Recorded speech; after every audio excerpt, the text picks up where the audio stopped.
So I want to do a little recap, if that's okay with everyone. Yeah. First of all, I want to welcome Harold. And Harold, remind me, I'll have Cynthia send you all the previous classes, the text. You're not on speaker.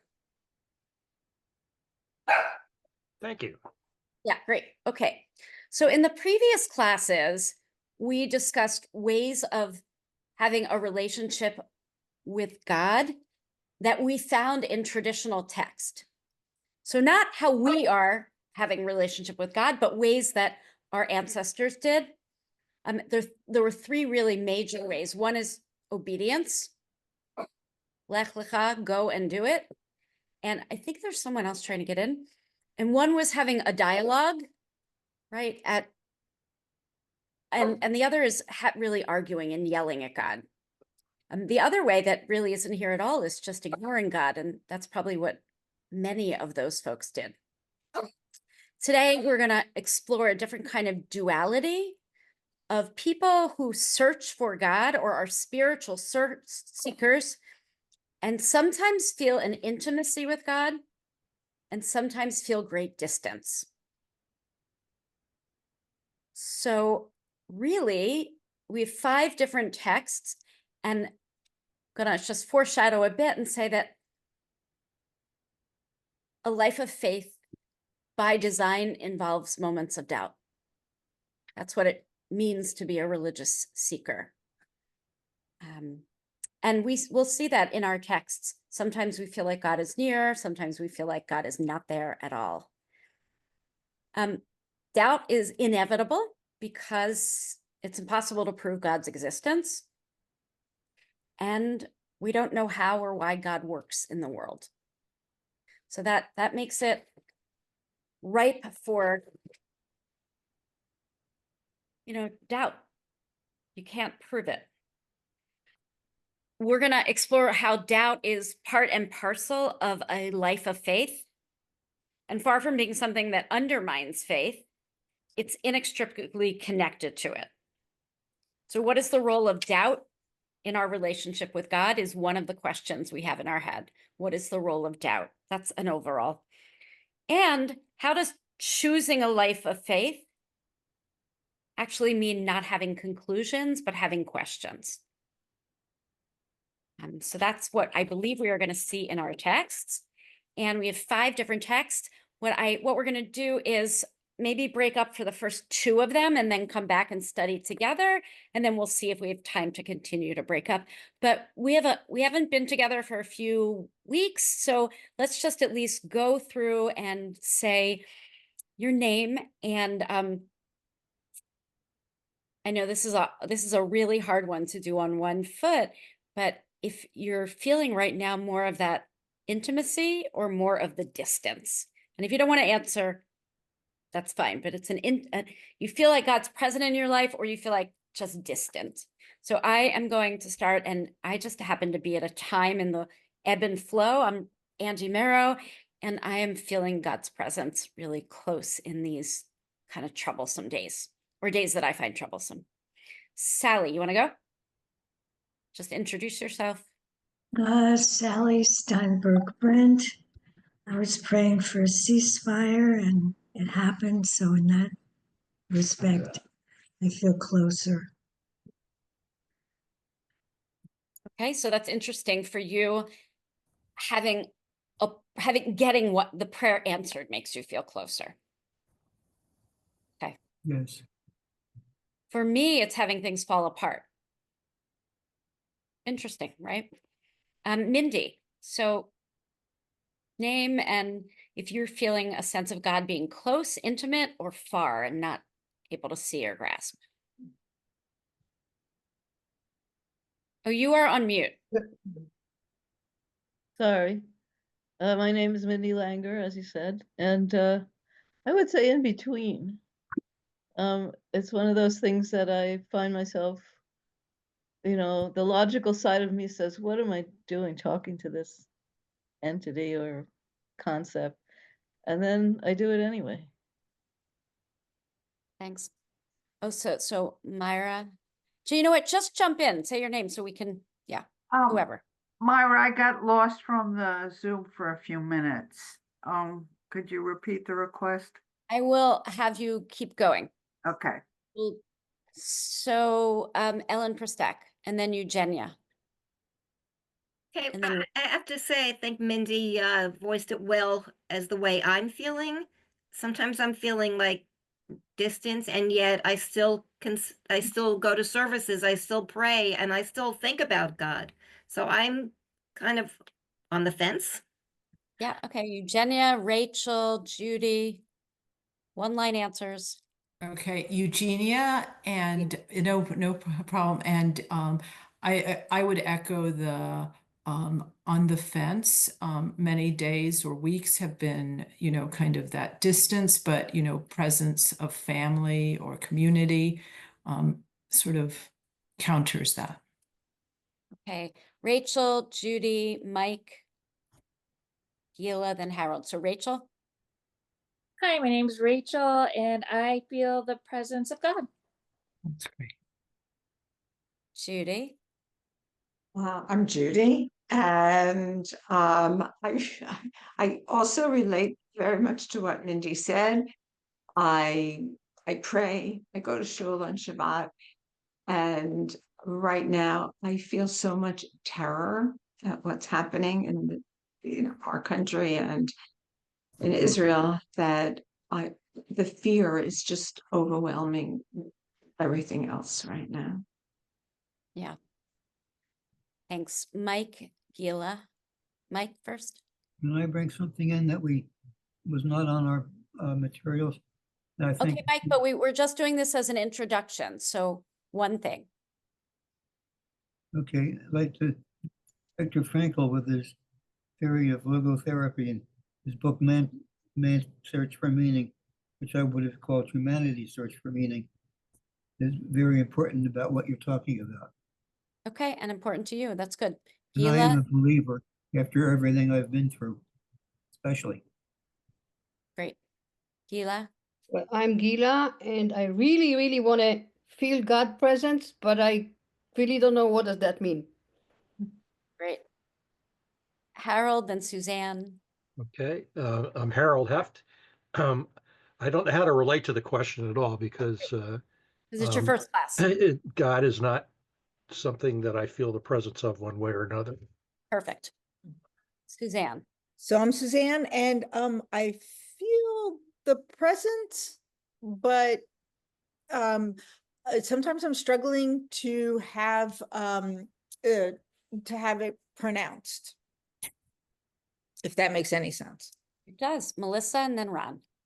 Melissa, I don't feel, I think I feel the presence there are times in my life that I have felt the presence. Otherwise, I feel like an observer. That's interesting. We hadn't heard that. That's interesting. Ron. Oh, you're on mute. Ron Schneider.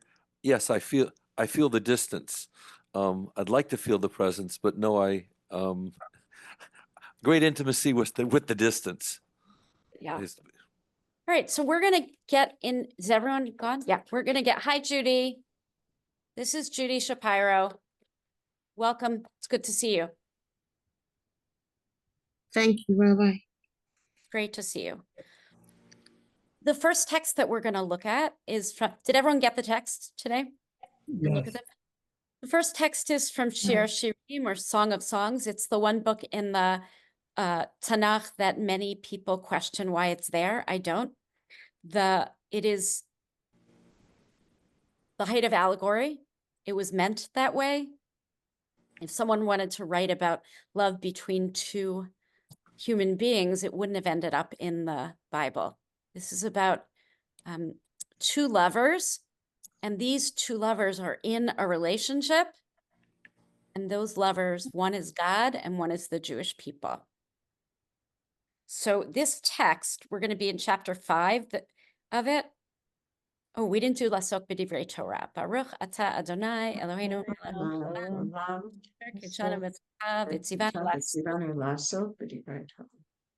So this text is going to demonstrate from the perspective of a person the trials of the Jewish people's constant search for, or your constant search for, and desire to be in relationship with God. The book is really about a drama between these two lovers. And really, it's about this push and pull that our ancestors felt. So there are key ideas that I'd like you to think about a lover and their beloved, and then think about how that could relate not to just two people, but to a person and God. Does that help everyone for the first text? So think about this as an allegory. You might want to think, who's the person in bed and who is knocking at the door? Okay, so text number 2 is one of those, everyone over 40 here? Is everyone over 40 years old? No, Rachel's not. Okay, so Rachel, you'll just listen, not really, but there is a tradition that you shouldn't study the Zohar or mysticism until at least age 40, but you can stay, that it's such a complex text that you would need a lot of life experience. And I guess when that was written, people didn't live well beyond 40, so it was more after you've lived a lot. The Zohar is Kabbalah, is mysticism. How many people here have seriously studied Jewish mysticism? Great. It is hard. It originally appeared in Spain in the 13th century, even though the author of it, they say, is Rabbi Shimon Bar Yochai from the Talmud. It's not true. It's much, much later, but they attribute the book to him as the main character. So in the Song of Songs, you're going to see a character, a gazelle. You're going to see what that gazelle does. In the Zohar, we're going to see that same parable to describe the distance or nearness of God and the Jewish people. And then what they thought, what our ancestors thought it meant when God was far away, when they couldn't feel God. So 2 texts that are going to talk about God being near to us or far from us using a verse from the Song of Songs. And we're going to break you into groups. And because we're going to keep it a shorter class tonight because it's later, try to go through these and with your chavruta, with your study partners, write down things you see, you learn, and then we'll come back together maybe in, I think it'll take like 15 minutes at least. And I will jump around into the different breakout rooms. So again, to remind people how we study these texts, we study them by reading them. If you feel more comfortable in the Hebrew, great. If you want to read them in English, that's fine too. But it's better when doing chavruta to read it all the way through and then to go back and read it either word by word. I taught a class earlier today. We got through one Mishnah in an hour and a half because we did each word. You don't have that time. So have a great chavruta, and I will see you back in 15 minutes or when I jump in.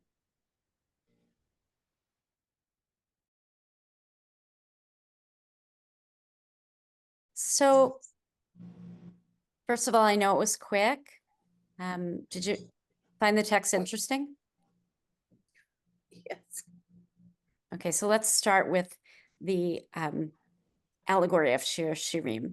Someone want to talk about some of the ideas that you learned or what you think is here? I can't. So what's in that? Who is in this first verse? I was asleep, my heart was wakeful. The people of Israel. Yeah, the people of Israel. And if you're not looking at it as an allegory, this is a woman in her room, but it's the people of Israel, right? And where is she? At home in bed. At home in bed and done her day. Yeah. My feet, right? It's different. You don't just get up. There's a lot of work to be done to find that God, and who calls who? The outside person calls the inside person. God, yeah. God called. which is interesting because so many of us, I think many of us think it's going to happen the other way around, right? None of us think, I think, that we're going to be called by God. We think that kind of prophecy has ceased. And sometimes when people say, I've been called by God, we don't think they're stable, right? But that's exactly what's going on here. God's doing the calling. Can I just ask a quick question? Yeah. I understand that by convention, we are agreeing to discuss this as though it's God and the Jewish people, but is it, I mean, it's also a beautiful love poem. The whole Shir Hashirim is a beautiful love poem. And is it, I mean, It I don't is beautiful. understand It is exactly beautiful. why we always do it that way, except that So it is a beautiful love poem, and many people use verses from it on their wedding invitations, and they may give a beautiful copy of it to your beloved or read it to each other. The reason we brought it was to think about it in its allegorical state. And also, I think that most commentators agree that it wouldn't have made it into the canon just as love poetry. I want to respond to your comment that you don't think of God calling us. Think of the people or the individuals calling on God. My own experience, I just speak personally, is that, I'm not usually out there seeking, but every once in a while something happens and I have a spiritual sort of experience. So it's that experience that's dragging me into it rather than the other way around. I'm not out there looking for them on a minute by minute or day by day basis. That's beautiful, but then what you're saying is then you're able to recognize it. Yep. Yeah. And in the language here, it would be you're the person in bed and God comes to the door and knocks on the door. So what is the disappointing part of this relationship between God and the Jewish people? They're never united. They're not in this situation.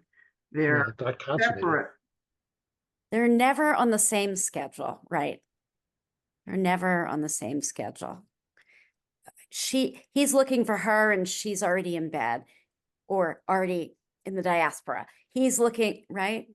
It's not a coincidence that there's a door. The door is the main character here. Yeah. Talk about that part. Because that is what prevent them from see each other from the beginning. He has to work, she has to work to get together, and it's never on the same time because of the door. Because of the door. And another way to say the door is the barrier. Yes. The barrier between them. And that barrier, that door, shows us that there is hiding and there is seeking. And it's turning around. So what did you say, Gila? And it's turning around and looking and searching. There's a lot of things. But who put the door there? Right. Is it a door that the one in the bedroom, either she or her family built the house and it's there? Or was it placed there by an outside contractor, God, in this case? As they leave it to you. You'll decide. Well, actually, I think that Harold has a real point here in that she goes into her bedchamber and closes the door. She washes, she takes her robe off, and she closes the door on the possibility of this experience. And he's knocking. God is knocking. I don't want to say God's he, but in this case, God's he. He's knocking. And she's like, ugh, Gewalt, I'm too tired. But maybe our body is our barrier, and that's why we can't get that close. So it's always going to be elusive. There's no way to have a direct connection because we're in different states. But then she regrets that she has not opened the door And she, she bathes and gets ready, and I understand this. But obviously, the person at the God, whatever at the door, doesn't understand. He's been kept waiting. So she goes to the door. He's not there anymore. Okay, all of that, this discussion, that was helpful. But then, why are the watchmen beating her? Who are the watchmen? What does that mean? What does that represent? So in our group, we discussed that. I was quite fascinated with that. And people, I think it was, I forgot whoever, Melissa suggested the government. And I'm thinking it's the persecution Jews have had throughout time. And it's always been there. There's always somebody knocking us down, so we can't reach God or can't live the life we want. Does that resonate for people? Well, she's too late. Yeah. And had she opened the door in the beginning, then the relationship would have been consummated. Well, that's the purpose of all this thing. It's the purpose of it. Hey, don't close the door. The But moment is then, seeking, right? And this is showing us that there are times of hiding and seeking God and humanity. And we can say historical and personal moments where God is knocking at the door and we are not able to answer. And then also time in history that the Shomrim, the guards, prevent us from doing that. That's also, you can take it to history. Yes. So And so really why prevented. didn't God wait at the door? Why did God come when the door was already closed? There were Why times did- when he did come, but we seem to have more times, many, many more times when it seems like he didn't come. But I think there are times when he comes. He didn't seem to be very patient in this metaphor. All right. Yes. And also that's maybe to see how we are. So many of us who want to live a religious life, and let's say you're the kind of person who goes to synagogue every morning and every night, and you are doing this for years and years and years, and you're still not feeling a closeness. This is, you can be in it. The woman is in it and God is in it, but they're just not able to connect. but later on, they do in Song of Songs. And early on they do. Yep. It's just not all. It's just a reminder for us that sometimes we feel that nearness and sometimes we feel far, and that this is not modern. Right? This is something that was felt 2,000 years ago, more 3,000 years ago. In that process of searching, she opens the door, she goes out, she's searching, and then a whole lot of really bad stuff comes down. She's beaten, she loses her whatever, what mantle, and awful things are happening. And then she says, but I still am faint with love. I'm going through this thing called life as a Jew, and it's really in at this moment dreadful. And I'm not giving up on God. I'm faint with love, she says. That is pretty amazing after what we watched yesterday at Auschwitz and listen Right. to people speaking, and it's so current, it's just so 2,000 years old and so current.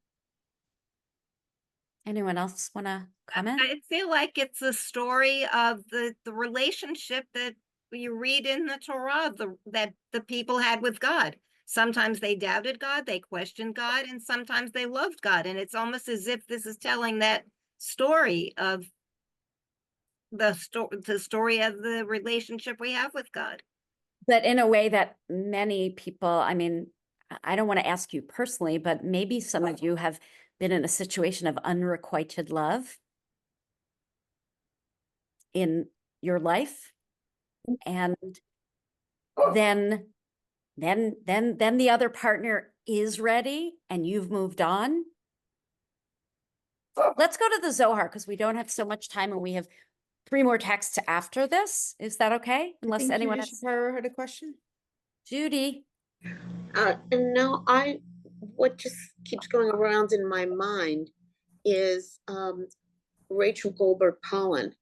And I don't know why, as I'm listening to all of this, and she had so much faith that, you know, Hirsch was going to come back, and then it was so close and lost him in such a brutal way. And I guess, you know, we can talk about like some little bad things that happened to us during the day, and that shouldn't change our relationship to God. But when you go through something like this, and every day she's got to be listening, whether So I don't Judy, understand, like Judy, where.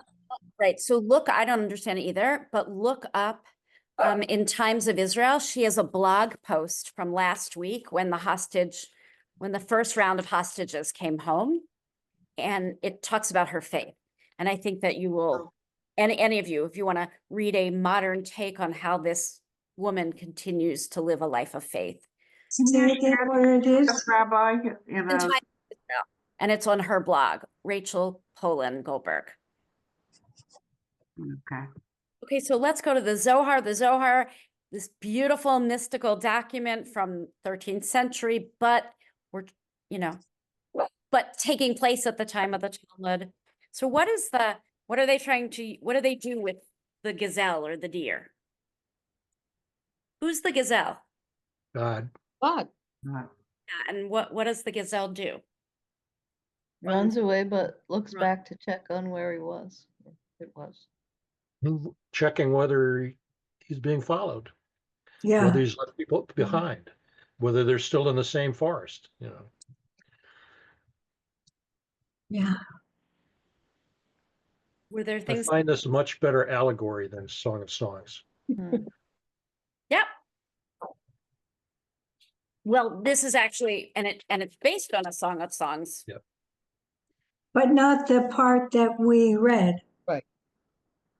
Right. So this relationship between God and the Jewish people is like any other relationship that you have. Sometimes it's intimate and sometimes distant, and sometimes you want to kill the other person, and sometimes you're happy to just be. And this is a benefit. This text, I think, validates religious doubt. In the hopes that that deer, that gazelle, that God is still turning around looking for us. The question is why are we following the gazelle in the first place? Are we following it to make nice to it? Are we following it to kill it and eat it? What are we doing? And we may not even be following it. That's true.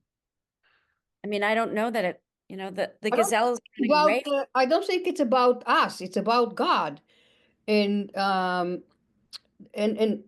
running away from, but not really. Even if in bad times it's still there, and one eye is open, and it's not about us. It doesn't matter if we are after that or not. Right, because God will always still be there.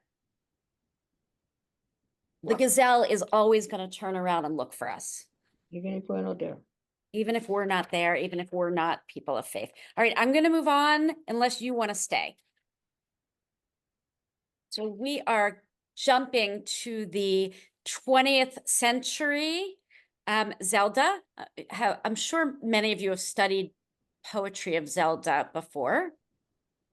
And Zelda's known for poetry that blends modern and ancient, religious and secular, as this poem, I think, does.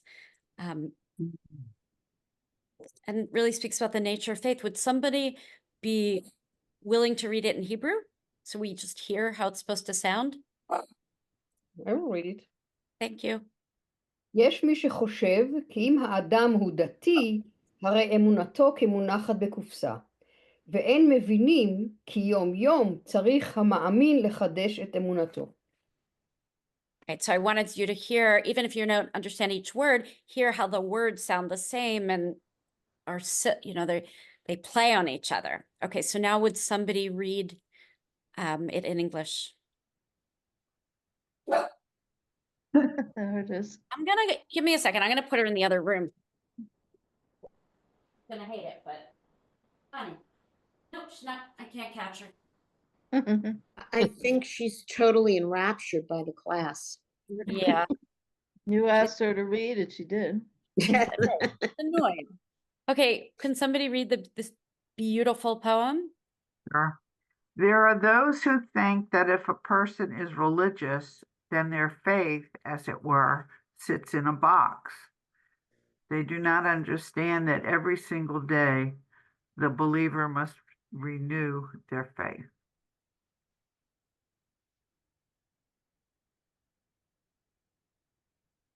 So this quote, I think, anyone want to say anything about it first before I do? I liked it a lot. Harold, yeah. I find some real parallels between this and Jean-Paul Sartre, who basically said, you're making the choice every day to keep living, and the choices that you're making for everybody else. That's what your expectation is. So I think that perhaps other than some of the last part, that the ideas are the same. If you decide that you're going to be a person of faith, you have to Work on that. embrace that at all moments, regardless of what's going on. Right. You have to keep renewing it because the doubt is always going to creep in.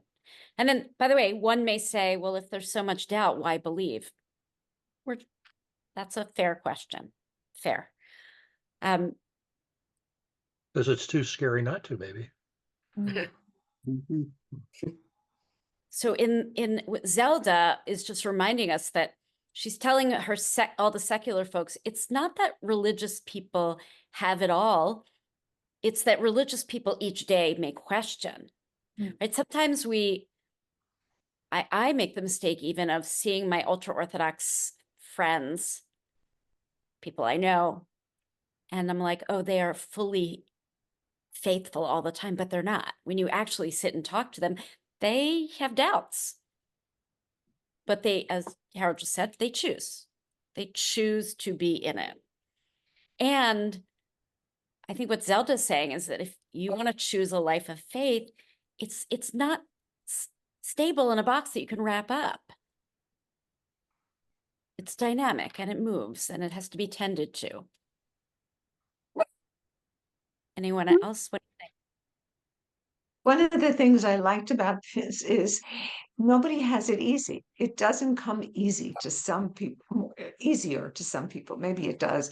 But in general, everybody is working but to meet what feels to me like this very deep longing for connection with God.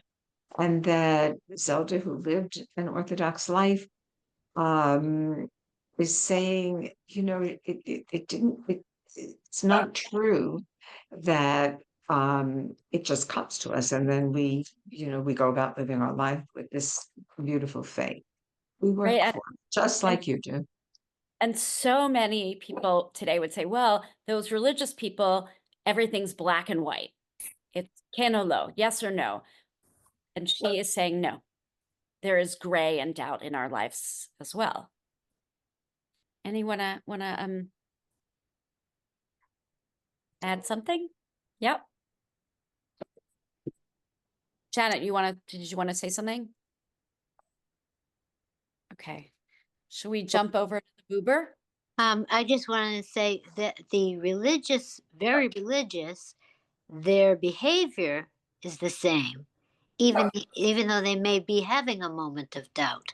So you might look at them and say, they always seem like they have faith, but in their private thoughts, who knows, what shifts and ebbs and flows. So and so I'll tell you, I'm in this Facebook group that maybe some of you are in. Surely this will save conservative Judaism. Judy, are you in that? No, Yeah. never heard of it. it's sort of funny and not. And I was reading the papers on the history of the ordination of women, because it's the 40th anniversary, the first woman in the rabbinical assembly, and the debate around it focused on exactly what you just said, the religious nature of obligation. Are women obligated to mitzvot or not in the same way as men? And one of the writers, one of the incredible speakers, was Rabbi Dr. David Weiss Halivni. He was a survivor. He was actually survived with Elie Wiesel. And he was an Ilui. He was a great scholar at a very, very young age.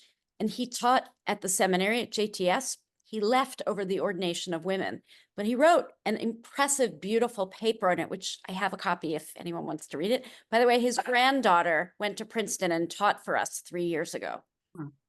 Hadar Halivni. So he makes this argument that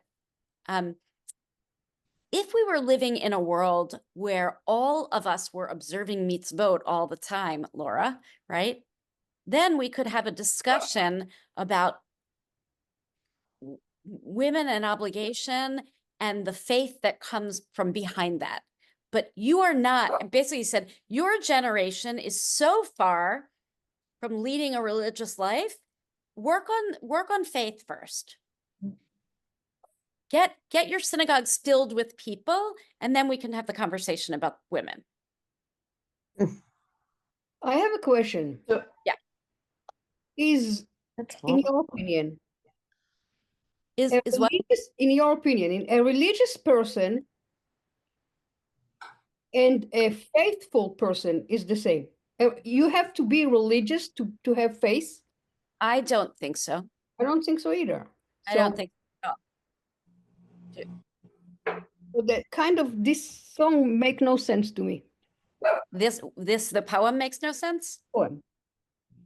Well, I think she believed that though. Oh, right? She was Datia, right? I think she believed that. So, okay. So but what about the just one thing, like Gila, to get on the back of what you were saying, what about the religious people who are doing it because of their family practice, or or rote, they're just doing it, and they're religious, they follow the rules, but they don't believe, it's just a method of living. I feel very bad for them. I would just like to say, you know, I kind of believe Na'aseh v'nishma, that through the doing, you get the insights. So sometimes you might not feel it when you start doing it, but then as you're doing it, then you understand it more. So it's why should you begin to do it if you don't believe?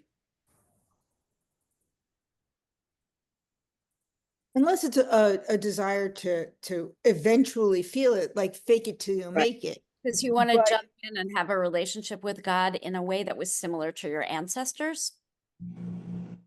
I keep thinking of what the women of the balcony, and that was my first encounter with that version of Judaism, and I couldn't believe how close it was to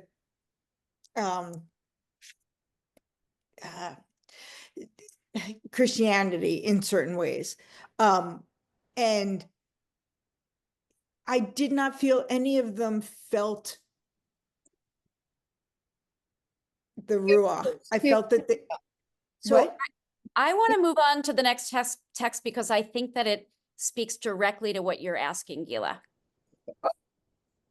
So this is Martin Buber. I'm sure many of you have studied Buber before, 20th century beloved philosopher. He was originally from Austria, but moved to Israel. He taught at Hebrew University.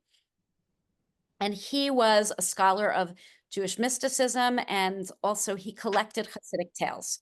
So many Hasidic tales you'll see quoted, and it'll say Buber edition. That's, he is a collection, and other people have other collections. So let's read him. I mean, let's read him and see what he says about this questioning or not. Would somebody be willing to read him? I'll read. Thanks. A chassid came to the rabbi of Kotsk. Rabbi, he complained, I keep brooding and brooding, and I don't seem to be able to stop. What do you brood about? Asked the rabbi. I keep brooding about whether there really is a judgment and a judge. What's it matter to you? Rabbi, if there's no judgment and no judge, then what does all creation mean? What's that matter to you? Rabbi, if there's no judgment and no judge, then what do the words of the Torah mean? What does that matter to you? Rabbi, what does it matter to me? What does the rabbi think? What else could matter to me? Well, if it matters to you as much as all that, said the rabbi of Kotsk, then you're a good Jew after all, and it's quite all right for the good Jew to brood. Nothing can go wrong with him.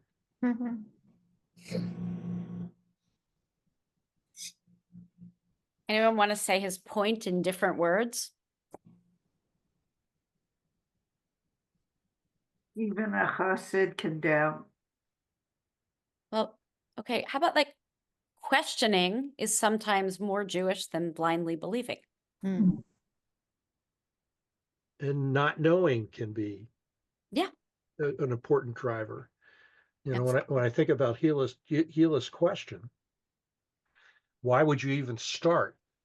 I think at some point, for most people, before it gets stamped out of them, they're trying to understand why they are, why something is, and so on. And the idea of a God or some sort of supernatural mechanism that they can't observe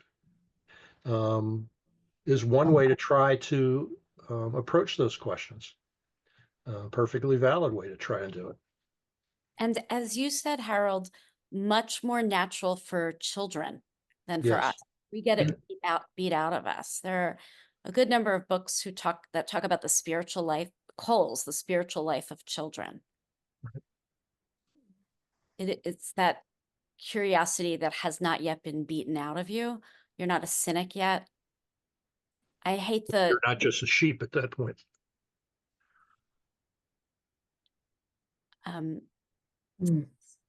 Yeah.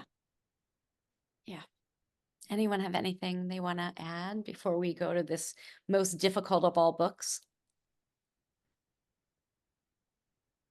So I'm waiting eagerly for Dr. Leora Butnitsky to put her book out.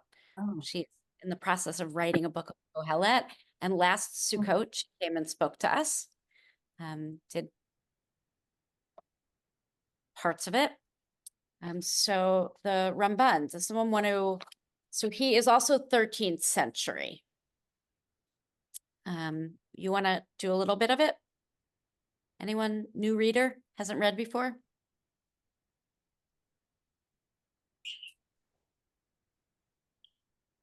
All right, I'll do it. The third subject is discernible in Solomon's general comments on the vanities of this world that he mentioned is the difficult problem that constitutes both the root of rebellion and the source of faith. It is a problem that has baffled the former and the latter learned men of all nations and ethnic groups. It is the enigma of the righteous man who fares badly and the wicked man who fares well.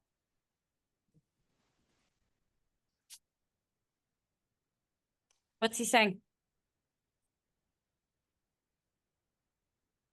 Well, it's hard to believe in a God who is omnipotent, omniscient, and righteous. And if there's a God who's all powerful and all good, why is there a Holocaust? Why does he allow that to happen? Well, and think even before that, because right, no Holocaust yet, but when he uses the word faith, the rebellion and the source of faith, I think he sees that doubt is part of the essence of having faith. That it's not a dichotomy of faithful or not faithful, and it's not heresy, but it's actually part of your development. Or at least Ramban thought. Ramban thought that.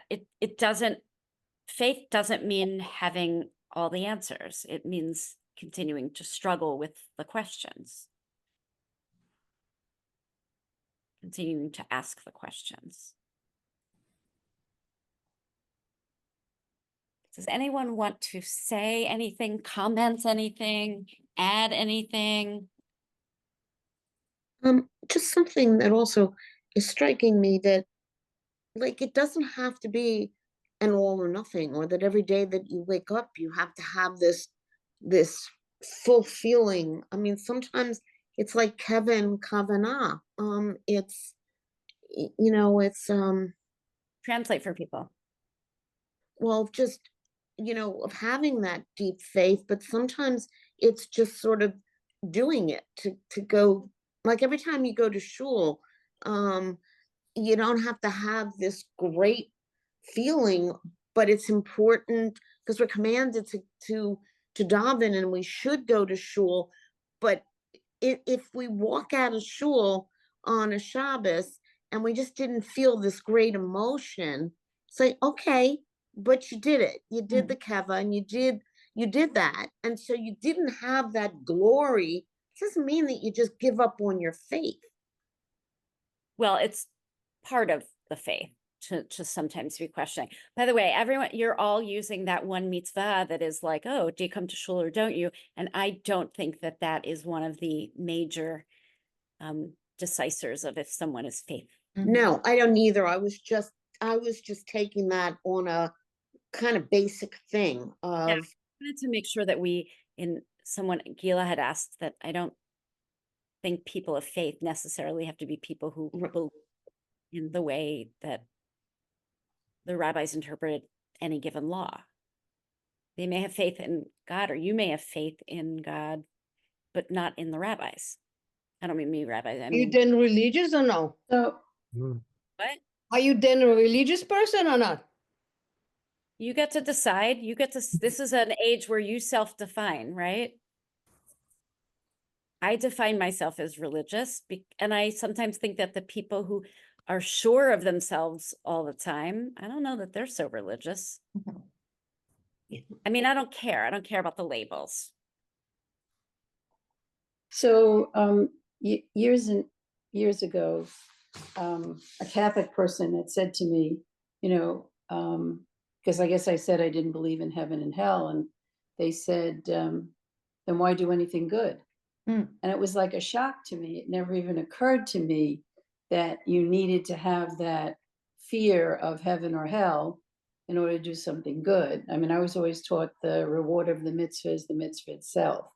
And that's why, getting back to the doing, it's like if I wanted to celebrate July 4th, but I didn't have a picnic and there wasn't any fireworks, I didn't do anything, it would be just any other day. And that's all the mitzvot. If I don't do kashrut, if I don't observe any of the holidays or anything, then I don't feel Jewish. I mean, I feel it because I'm doing it. And then it builds on itself. So you don't always have that faith, that strong faith in God necessarily, but you feel that connection to Judaism and to other people and to God, I think.